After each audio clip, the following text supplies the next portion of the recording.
kuantitatif. Nah, di dalam proses Anda dosen metodologi bukan ya?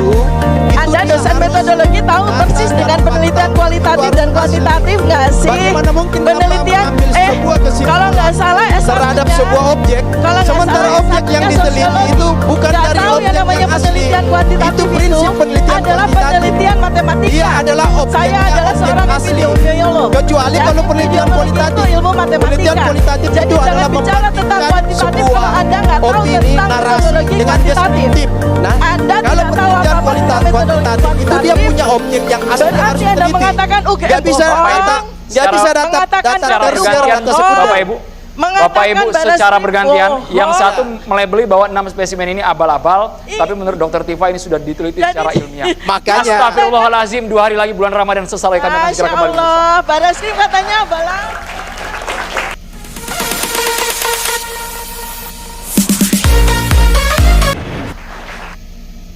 Halo, selamat siang, kembali lagi dengan saya Zoro Joni Rombe. Apa kabar kawan-kawan? Semoga kita sehat selalu dan dilindungi oleh Tuhan dan dilancarkan segala usahanya. Kali ini saya mengenai salah satu kelompok teroris, yaitu Ibu Tifa. Ibu Tifa ini karakternya mirip-mirip, ya tidak ada bedanya dari ketiga orang ini. Selalu nyerocos, selalu memotong, menyelah apa yang dikatakan orang. Artinya begini, kepanikan itu sudah terlihat bahwa mereka sudah di ujung tanduk. Apapun yang orang katakan selalu disela, selalu dikatakan tidak benar, tidak betul, selalu mempertanyakan latar belakang dan lain sebagainya. Inilah salah satu kepanikan bahwa mereka betul-betul akan tertangkap basah di pengadilan dan akan masuk bui paling cepat 5 tahun ya. Oleh karena itu Roy Suryo, Rismon, Tifa sangat-sangat panik, mungkin tidak bisa tidur, makan juga kurang nikmat. Ya begitulah orang-orang yang senantiasa membuat kebohongan, membuat fitnah. Percuma saja mereka menggunakan jilbab, sholat 5 waktu dan lain sebagainya, kalau sebaliknya pikiran, perkataan, dan tingkah lakunya tidak sesuai dengan apa yang kaidah-kaidah agama. Ya, kita maklumi karena mereka ini ada yang mensponsori, ada yang membekengi. Ini adalah motif politik untuk mendowngrade, mendiskreditkan nama baik Pak Jokowi, sehingga di dalam percaturan politik kalau Pak Jokowi jatuh, mereka bebas melenggang dan tidak ada yang mensupport Pak Prabowo, sehingga Pak Prabowo bisa tumbang kalau Pak Jokowi telah jatuh. Tapi tidak semudah membalikkan telapak tangan. Apa yang mereka inginkan tidak, apa yang mereka lakukan, mereka ciptakan tidak sesuai yang mereka inginkan.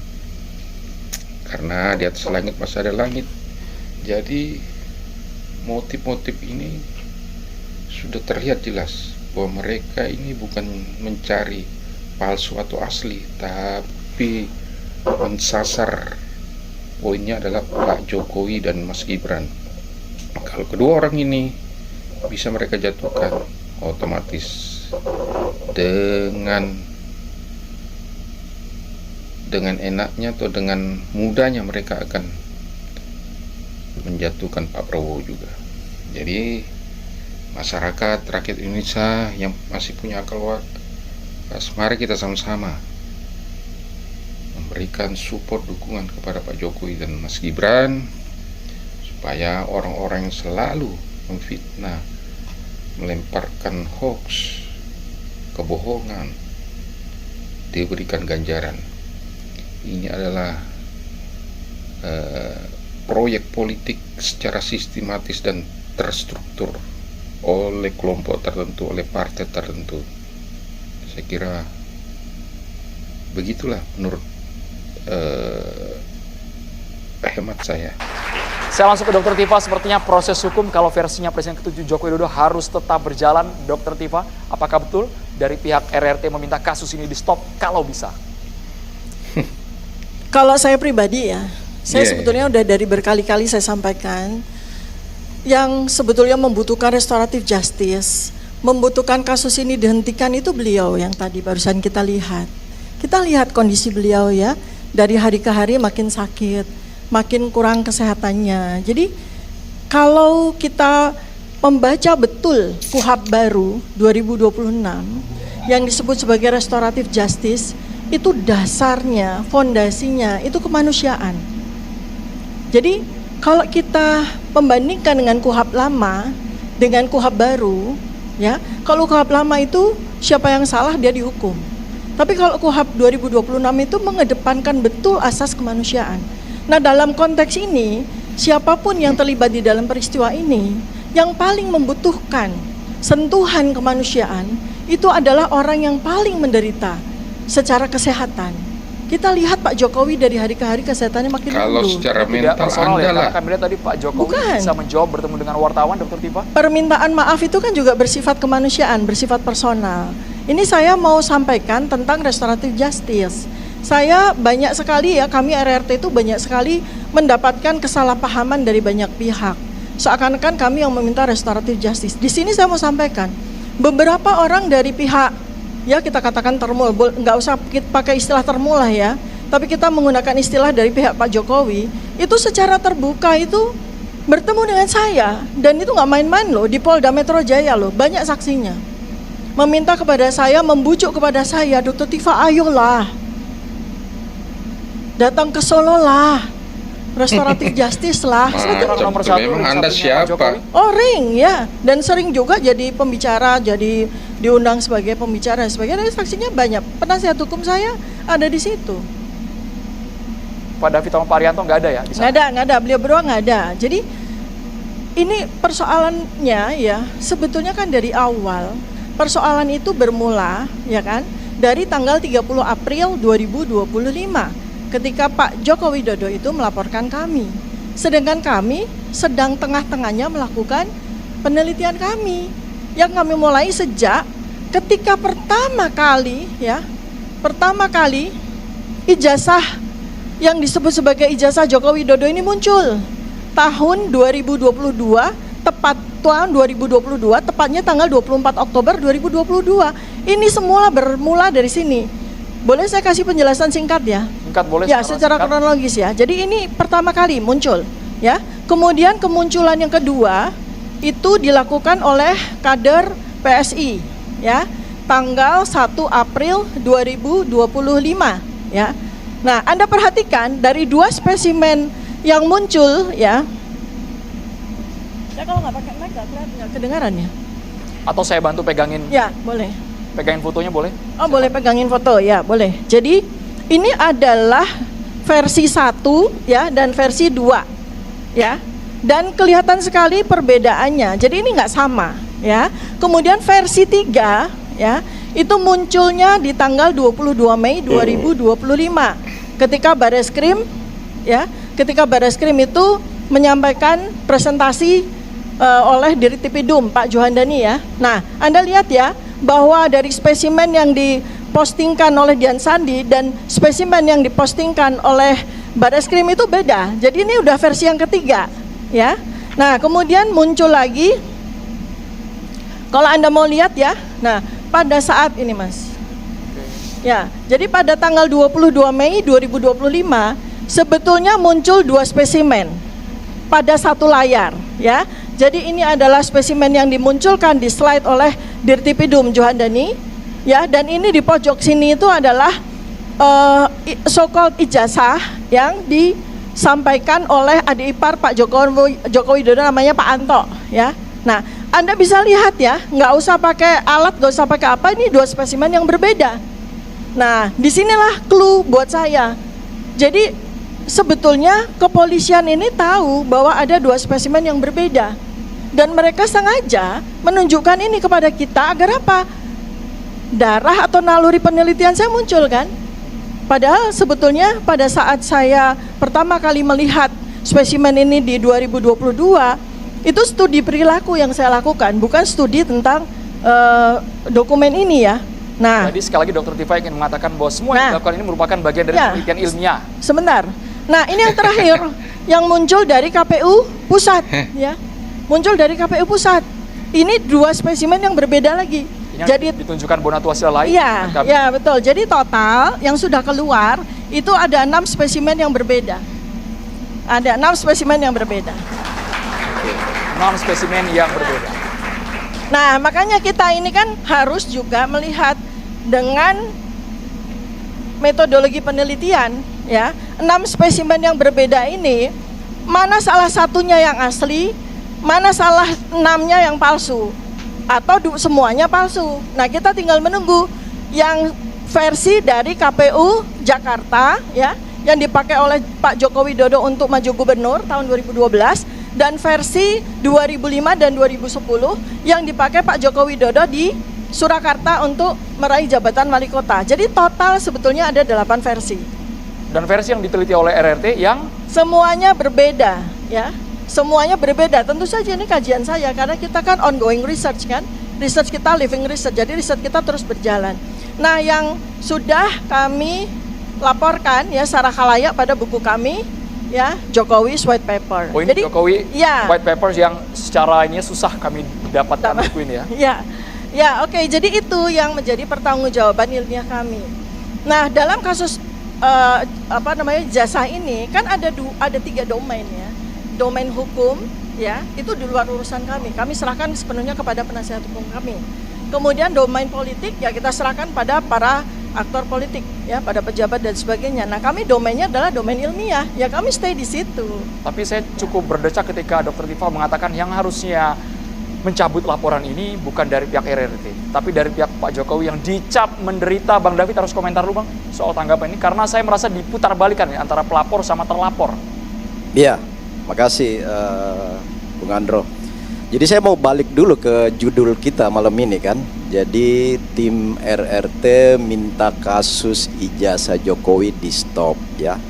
Kalau berangkat dari kasus ini maka saya berkonotasi positif sajalah bahwa tim RRT ini sesuai judul ya, itu sudah mulai sadar lah, sudah mulai menyadari kekeliruan ya, dan ini hal-hal baik aja.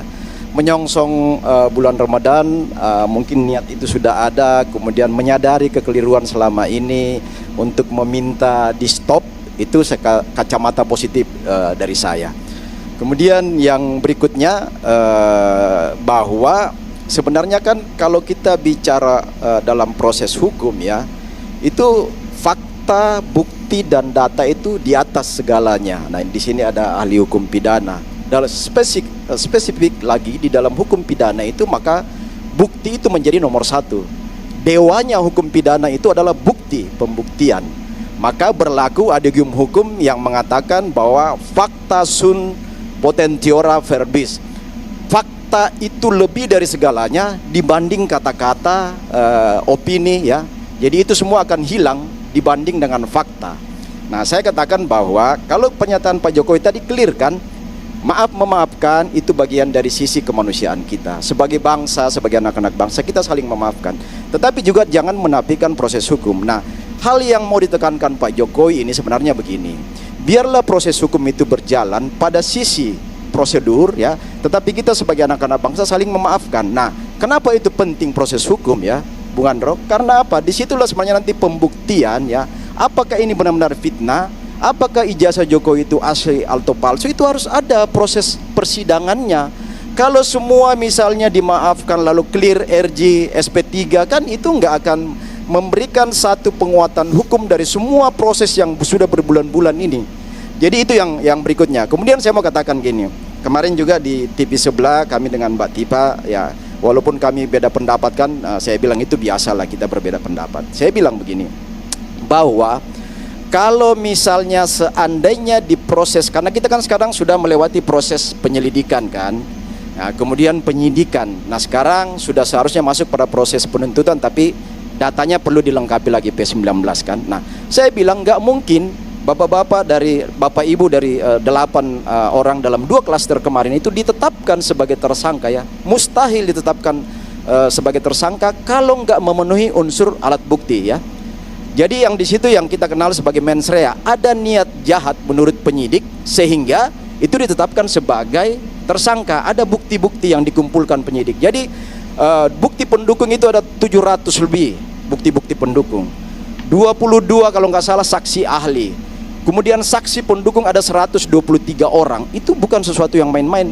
Dibutuhkan hanya 2 alat bukti minimal, tetapi ini kan 700-an bukti pendukung, 23 saksi ahli dan 100 lebih saksi-saksi Tapi dari penopang. 8, 2 orang sudah damai, sudah lepas. Nah, jadi kalau misalnya kita balik pada poin ini, karena gini, itu yang saya katakan kan Pak Egy dan Pak Damehari kan itu tadi dengan berjiwa besar datang ke Solo meminta maaf ya. Salah satu syarat RJ itu kan ada proses maaf memaafkan ya, kalau berdasarkan KUHP hari ini yang terbaru kan. Walaupun dari Bang Egy mengatakan tidak ada permohonan maaf secara langsung. Ya karena ya itu nggak apa-apa. Kita juga menghargai opini yang dibangun depan publik kan. Tetapi kan ada saksi di sana. Ada kan tim penyidik yang mendampingi.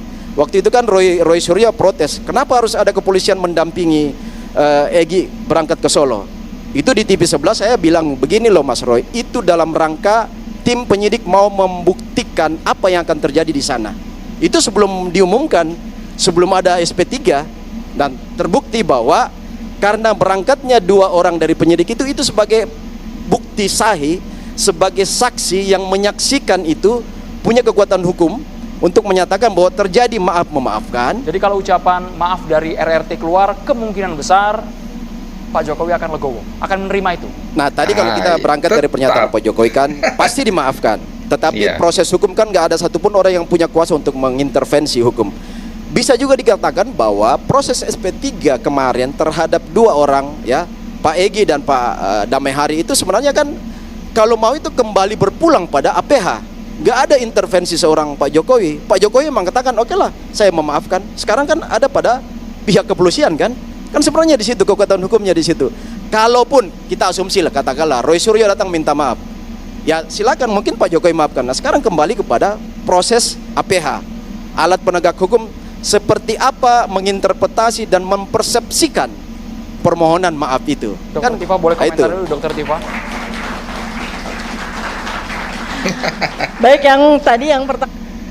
Jadi menurut saya silakan minta maaf. Pak Jokowi sudah sebelum Anda meminta maaf, Pak Jokowi sudah memaafkan. Itulah kenegarawan anak bangsa seorang mantan presiden 2 periode. Tetapi yang namanya kasus yang sudah terlanjur berlarut harus tahu kepastian hukumnya. Kepastian hukumnya itu di mana? Ya di persidangan. Mari kita sama-sama saksikan, nantikan hasil dari persidangan itu. Pertama, itu saya sampaikan tentang restoratif justice itu adalah persoalan kemanusiaan ya. Nah, yang sekarang yang kedua adalah begini. Jadi dari sejak awal, dari tanggal 30 April 2025 itu kan sudah terjadi salah kaprah di sini. Ya, sudah terjadi salah kaprah di sini. Jadi pertama adalah Pak Jokowi itu melaporkan kepada kami, nanti bisa ditambahkan, bisa dikoreksi, bisa ditambahkan oleh penasihat hukum kami ya. Pak Jokowi itu melaporkan kami itu 2 hal utama. Pertama adalah kami dianggap melakukan pencemaran nama baik, kemudian melakukan fitnah, begitu ya. Kemudian yang berikutnya adalah kami dianggap melakukan manipulasi data digital ya, dengan pasal yang nggak main-main 32, 35. Nah sekarang persoalannya adalah kalau kita loncat dulu ya, kalau misalnya kita loncat ke persidangan, itu yang kasihan itu Pak Jokowinya. Ya. Bukan RRT, tapi Pak Jokowi itu kasihan. Gini ya, kalau beliau itu melaporkan kami bertiga atas kasus pencemaran nama baik, atas kasus fitnah, maka beliau harus membuktikan apakah ke-6 ini ya, ke-6 bukti ya. Kalau Pak Devi tadi udah katakan fakta, ini fakta ya, dikeluarkan nggak main-main loh. oleh Bareskrim loh, ini fakta ya. Dikeluarkan nggak main-main, oleh KPU loh ini, dikeluarkan oleh UGM loh ini ya.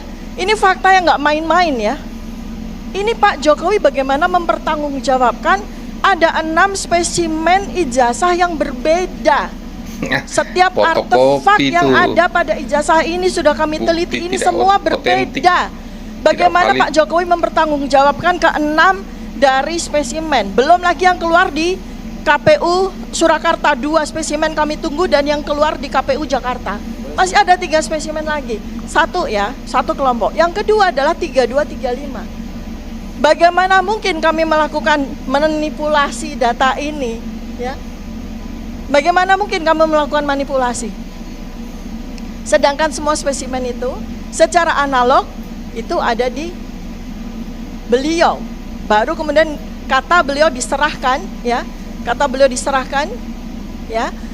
Yang kami lihat selama 5 menit apa dokumen yang diserahkan, kami lihat ya. Ini saya saksi berdua.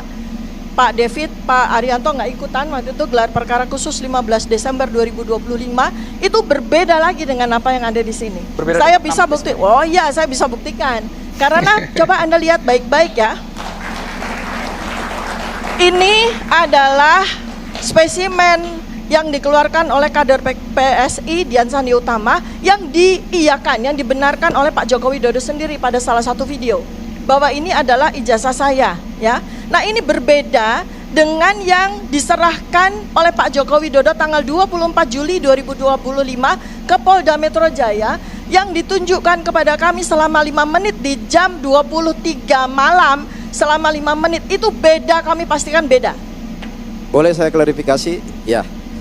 Jadi gini, apa yang semua disampaikan Mbak Tifa ini, itu tadi apalagi mengatakan bagian dari penelitian ya.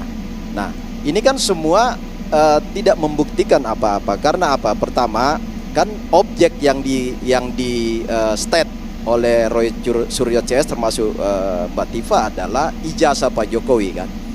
Ijazah Pak Jokowi itu nggak pernah dipegang, dilihat atau diteliti oleh beliau, lalu kemudian mengambil satu statement kesimpulan di awal sejak jauh-jauh hari bahwa ijazah Pak Jokowi itu palsu. Sementara di belakang baru mencari bukti-bukti untuk menyatakan atau membuktikan statement tuduhan itu. Makanya saya katakan tadi, Boleh dipotong? kenapa distatuskan sebagai status Ini nggak ada tersangka, buktinya tuh karena- gimana sih Mas David, Bentar, Mbak. Tadi saya Mas nggak potong, boleh Mbak. dipotongkan Saya ya? nggak potong, Ini Mbak, dari tadi, Bareskrim loh, Saya dari nggak potong, Bareskrim Mbak. loh. Jadi Ini semua dari bukti itu adalah dari bukti UGM fotokopi, loh ya. Ini dari UGM bukti loh. scan, ya. Ini Bukti dari pihak KPU ketiga, loh. data-data tersier. Katanya dia nggak ada Data bukti, tingkat bukan ketiga di bukti itu dalam bagaimana proses ceritanya? Ini Jadi, institusi yang saya sangat bisa terhormat. pastikan bahwa Ini yang statement dipegang sebagai itu bagian proses iparnya penelitian itu- Pak Joko Widodo itu loh yang abal-abal menyerahkan bagi ke saya. Bareskrim Karena loh. apa? Ini bukan Semua bukti katanya unsur-unsur tuh bagaimana? Kaidah-kaidah Bagaimana? dalam sebuah proses penelitian itu tidak terpenuhi. Ya Allah. Karena proses ya penelitian itu sekarang ada saya dua tidak ya. pernah Ada mengatakan penelitian bahwa kuantitatif dan ada penelitian kualitatif. Kalau meneliti objek itu masuk dalam penelitian kuantitatif.